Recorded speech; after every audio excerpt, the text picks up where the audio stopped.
O substituto de nossos pecados. Chegamos à lição 3. Parabéns, você já fez a lição 1 e a lição 2. Espero que você esteja gostando. Espero que você esteja crescendo na fé, na maturidade cristã, ao estudar essas lições que são bem simples, mas que trazem as verdades fundamentais da fé cristã, do cristianismo. Na lição passada, nós estudamos que todos pecaram e destruídos estão da glória de Deus. A condição pecaminosa do ser humano, em que o ser humano, por errar o alvo, que é a vontade de Deus, constituindo-se como devedor de Deus, uma dívida que é o pecado, ele está numa condição de condenado diante de Deus, porque não faz a vontade de Deus. Nós vimos que o ser humano, ele é livre para escolher, e que Deus oferta de bom grado, de forma gratuita, para o ser humano a vida eterna com Deus por meio de Cristo, mas não exige do ser humano que ele faça essa decisão. Pelo contrário, Deus oferece e espera que o ser humano, de livre e espontânea vontade, aceite de bom grado o sacrifício de Deus pela salvação de sua alma. Fizemos aí no final uma oração realmente de entrega a Deus, reconhecendo como Senhor de nossa vida, reconhecendo o valor que é o sacrifício de Cristo para a humanidade. Agora nós vamos ver, aprofundando já em questões que nós já vimos, dessa questão da reação contra o pecado. Uma vez que todos pecaram e destruídos estão da glória de Deus, quem peca está debaixo da ira de Deus. Nossa, que expressão que muitas vezes causa um certo medo, um espanto, uma sensação não muito agradável nas pessoas, dizer a ira de Deus. Porque a palavra de Deus nos diz que aquele que vive na prática do pecado, como já falamos na lição anterior, que tem prazer no pecado, ele está debaixo da ira de Deus. Deus é um Deus irado? Você pode perguntar. Por que fala a ira de Deus? Deus é alguém que gosta de se vingar? O ser humano, na sua limitação, na sua finitude, não consegue compreender a Deus na sua magnitude, na sua soberania. Então, são utilizados linguagens antropopáticas. O que quer dizer isso? Antropos é o significado de ser humano. Empatia quer estar relacionado a sentimentos. O que é uma linguagem antropopática? É quando você atribui o sentimento do ser humano a Deus, por causa da sua limitação de não entender a Deus. Então, você diz que Deus está irado, ou a palavra de Deus diz assim. Não é uma ira como o ser humano, mas é uma ira que está relacionada à justiça de Deus. Porque a palavra de Deus diz que Deus é justo. Então imagine, se Deus diz que a pessoa que não faz a sua vontade, ele peca, ele constitui pecador, e de repente uma pessoa que faz a vontade de Deus, se entrega a Deus, vai ter o mesmo resultado de quem não entrega? Então a palavra de Deus, ela diz que não. Ou seja, Deus é justo. Ele trata as pessoas de acordo com as suas atitudes, com as suas decisões. Nós já vimos que o ser humano é livre para tomar a decisão, mas também é responsável pelas suas decisões. Então, quando fala manifestação da ira de Deus, na realidade é uma manifestação da justiça de Deus, que é um Deus que condena o pecado, mas é um Deus que absorve o pecador arrependido, que se volta até Ele e o tem como Senhor da sua vida, e busca fazer a sua vontade. Então nós vimos que Deus se ira, ou seja, a justiça de Deus está sobre o pecado, mas é um Deus que oferece possibilidades para o ser humano, então, conquistar a sua liberdade, e oferece por meio de Cristo, seu Filho, o Deus que se fez homem, veio morar conosco e se doou por causa dos nossos pecados. Como vimos, o pecado, ele desliga ou torna o ser humano inimigo de Deus, irreconciliável com Deus. Mas Deus mesmo fornece o meio para reconciliar o ser humano com Deus. Vamos a duas citações que nos ajudam a entender isto. Disse-lhe Jesus: eu sou o caminho, e a verdade, e a vida. Ninguém vem ao Pai, senão por mim. Atos 4:12.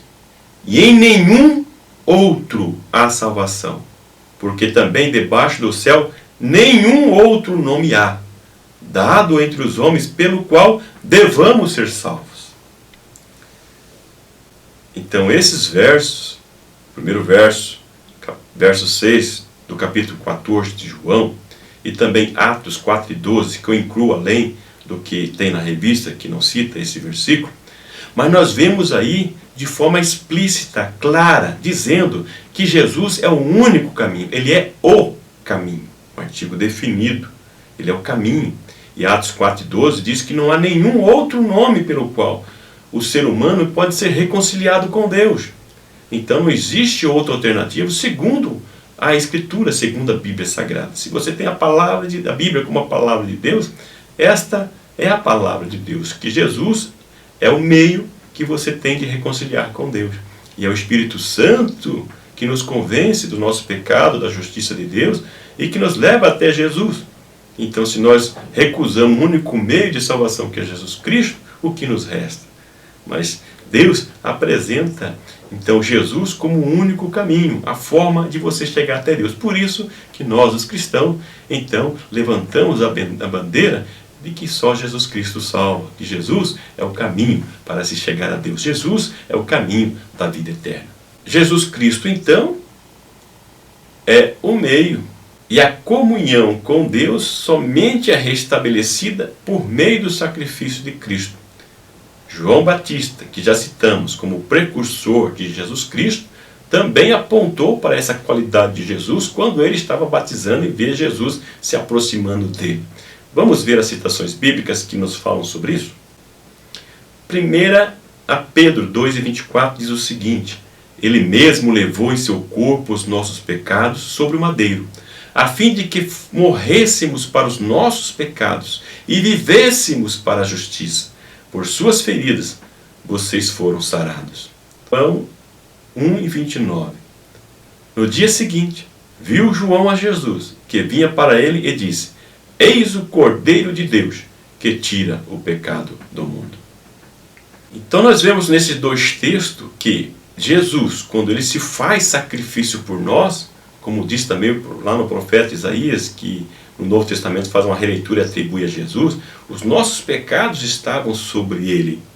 Ele leva, então, sobre si a culpa pelos nossos pecados e nos religa com Deus, nos torna, mais uma vez, em paz com Deus, reconciliados com Deus. E aqui, por isso que o apóstolo, que João Batista aponta para Jesus como o Cordeiro de Deus. Que cordeiro é esse? Por que cordeiro? Falando do exercício sacrificial. Por isso que é importante nós conhecermos o Antigo Testamento também sobre a questão dos sacrifícios, porque o sacrifício, vamos ver, que não resolve, que não traz a solução final para o pecado, mas aponta para Cristo, como o Cordeiro de Deus, como o único sacrifício perfeito. É interessante, vamos ver como é que a palavra de Deus vai nos esclarecendo essa questão que é tão maravilhosa, que é uma revelação gloriosa, o mistério de Deus para a justiça e a revelação de Deus, porque diz que em Jesus, Deus faz de nós justiça por causa do sacrifício de Cristo. É importante que você leia a Epístola aos Hebreus, capítulo 10, do verso 1 ao 25, conforme recomenda a revista. Porque esse texto bíblico, mesmo do Novo Testamento, traz um resumo sobre todo o sistema sacrificial do Antigo Testamento. E é lá que ele diz, conforme também diz a primeira epístola aos Coríntios, capítulo 10, e também Romanos 10, dizendo que tudo o que aconteceu no passado, lá no Antigo Testamento, em especial o sistema sacrificial, apontava para Cristo, era sombras de coisas futuras. Por isso que fala sombras, ou seja, quando você está de frente com uma luz, ou de frente para o sol, na sua retaguarda tem a sombra. A sombra está demonstrando que existe, você existe. Ela reflete ali você, mas não é a realidade. É uma sombra. Se você vê a sombra, sabe que existe o que é real. Então, lá no Antigo Testamento, o sistema sacrificial, a palavra de Deus nos diz que é como uma sombra, que demonstra que existe um sacrifício perfeito. Aquele sacrifício não era perfeito, mas você sabe que existe um real, perfeito, mas que eles não conheciam ainda, mas que nós agora já conhecemos, que foi revelado no Novo Testamento, que é Cristo, como João disse, o Cordeiro de Deus que tira o pecado do mundo. Se você ler os versículos que nós recomendamos, do verso 1 ao 25 de Hebreus 10, você vai perceber que ali o autor diz que esse sacrifício do Antigo Testamento serviu apenas para apaziguar temporariamente, serviu apenas para encobrir. É como você pegar alguma coisa, por exemplo, esse mouse, e você cobrir, você não vê o mouse, ele está coberto, mas ele continua ali. Assim era o pecado. O sacrifício do Antigo Testamento encobria o pecado, apaziguava, vamos dizer, a ira de Deus, mas o pecado continuava ali. É por isso que o autor diz que Jesus é o Cordeiro de Deus que tira, de uma vez por todas, o pecado da humanidade. Ele apresenta Jesus como sumo sacerdote. O que é o sumo sacerdote? Se você verificar no Antigo Testamento, você vai perceber, por isso que o autor aos Hebreus fala que uma vez por ano, quer dizer, o sacerdote, que era o representante do povo, entrava no lugar santos dos santos, que só ele podia entrar naquele local, para oferecer o sacrifício de animais pelo pecado do povo. E encobria o pecado. Mas, com a morte de Jesus, tudo mudou. É por isso que quando fala da morte de Jesus na cruz, diz que o véu que separava o lugar santo do lugar santo do santo. O que é o santo do santo? Esse lugar que só o sumo sacerdote podia entrar para oferecer sacrifício para o povo. Nos diz que rasgou de alto a baixo. Esse véu, ele tinha uma largura tão grande que precisava de 2 animais para arrebentar aquele véu, se conseguisse. E se arrebentasse, seria de baixo para cima. Mas nos diz a palavra de Deus que quando Jesus morreu, o véu se rasgou de alto a baixo, com toda aquela espessura, para demonstrar que com o sacrifício de Cristo, que foi um sacrifício perfeito, portanto, um sacrifício que se faz necessário uma vez só, não precisa mais do sacrifício. É por isso que você não precisa fazer sacrifício, você não tem como pagar o preço pelo seu pecado. Jesus pagou de uma vez por todas. Ele abriu o véu que separava, e agora o ser humano não precisa de intermediário para chegar até Deus. Não precisa de intermediário. A palavra de Deus diz que nós somos a igreja de Deus, sacerdócio santo e real. Podemos chegar agora diante de Deus por meio do sacrifício de Cristo. Esse sacrifício que foi perfeito. E esse sacrifício que não encobre o pecado, mas sim limpa, lava e elimina de uma vez por todas. E gratuitamente. Por isso que nós pregamos, é por isso que falamos do Evangelho, para que as pessoas se rendam a Cristo, para que os seus pecados sejam perdoados, para que ele não tenha prazer em continuar pecando. Vai ser pecador, mas um pecador redimido pelo poder do sangue de Jesus vertido na cruz, que foi o sacrifício vertido para a purificação do pecado. Por isso que falamos do sangue de Jesus. O sangue do animal do Antigo Testamento era a sombra do sangue de Jesus, que é real e que purifica o pecador de todo e qualquer pecado. Portanto, você, discipulador, deve orientar o discípulo que qualquer que seja o seu pecado, Deus perdoa. Deus perdoa o pecado e reconcilia o ser humano, o pecador, com ele. Mas uma coisa é bom dizer, a consequência do pecado, ele vai ter que assumir, dependendo do pecado que realizou, diante da sociedade, da humanidade. Mas diante de Deus, ele é justificado diante de Deus. E é isso que interessa, ser justificado diante de Deus, mesmo que tenha que sofrer as consequências por causa do pecado assumido aqui na nossa forma de vida terrena. Mas temos a esperança de uma vida eterna com Deus. É por isso que o Evangelho de João, capítulo 8, verso 24, fala das consequências de quem não crê em Jesus e não se submete a Jesus. Veja que está escrito no Evangelho de João 8, 24. Por isso eu vos disse que morrereis nos vossos pecados, porque se não credes que eu sou, morrereis nos vossos pecados. Essa é a consequência de quem não crer em Jesus Cristo, de quem não se submete a Jesus Cristo. Ele morre no seu pecado, na prática do pecado, sem a redenção, sem a purificação por meio do sangue de Cristo, como já vimos. Porque em Jesus Cristo é o único meio de salvação para o ser humano, o único meio de reconciliação do ser humano com Deus. Por isso, quem crê em Cristo, ele é justificado diante de Deus e tem a vida eterna com Deus. Mais uma vez, lembrando, Atos 4 e 12.